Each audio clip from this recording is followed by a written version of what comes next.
Okay, this is a Charlynn 2000 series motor disassembly. Okay, so what I'm going to do here, this is for someone that's never taken these apart before.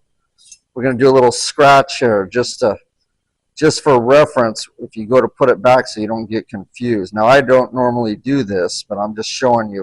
What we're going to do is like a little triangle scratch with a carbide scribe here.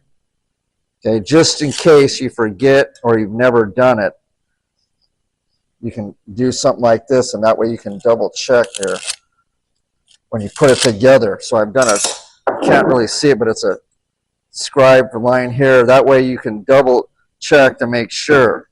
Okay, and you can see there's a line here, but this is for someone that, you know, is not experienced with this. So I just show you that. And then what I'm going to do is you're going to open this up.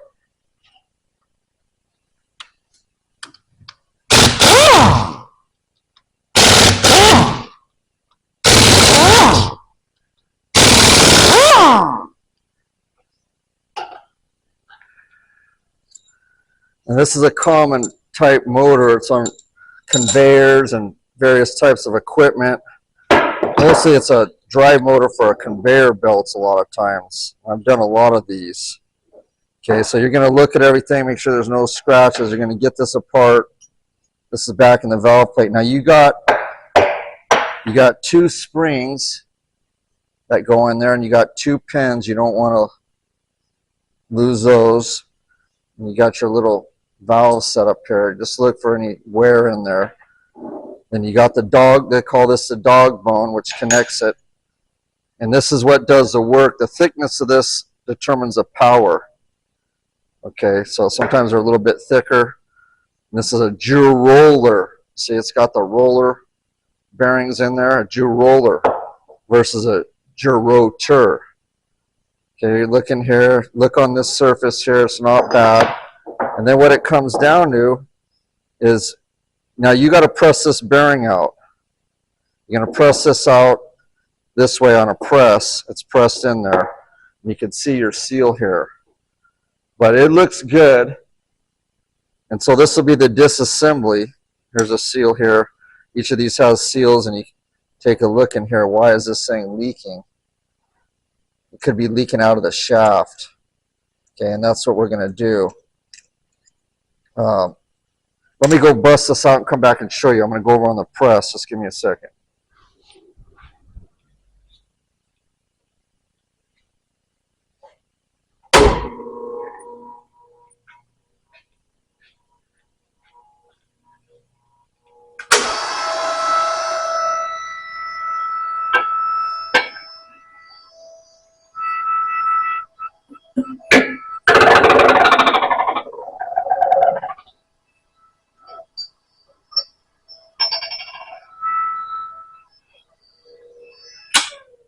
Okay, I can see what it is. The shaft seal's got a problem in there. I'll come over and show you on the camera. Here's what the bearing looks like. Now you're going to look, this is where the sealing's done. It looks pretty clean. We'll polish that on the lathe. That's the bearing. You can, in here, you can see there's a bunch of crap in here, and the seal's chewed up. So that's the problem. Either something got in there. Yeah, the seal's, that's why it's leaking. So we'll just get a seal kit. I'll clean this up. I'll put it in the parts washer, and then I'll come back and show you the assembly. And there's a timing in this. Okay. And I could do these off the top of my head because I've done so many of them with the timing. But let me get this cleaned up, and then I'll come back and I'll show you the assembly as soon as I get the kit and how to time it. Stand by.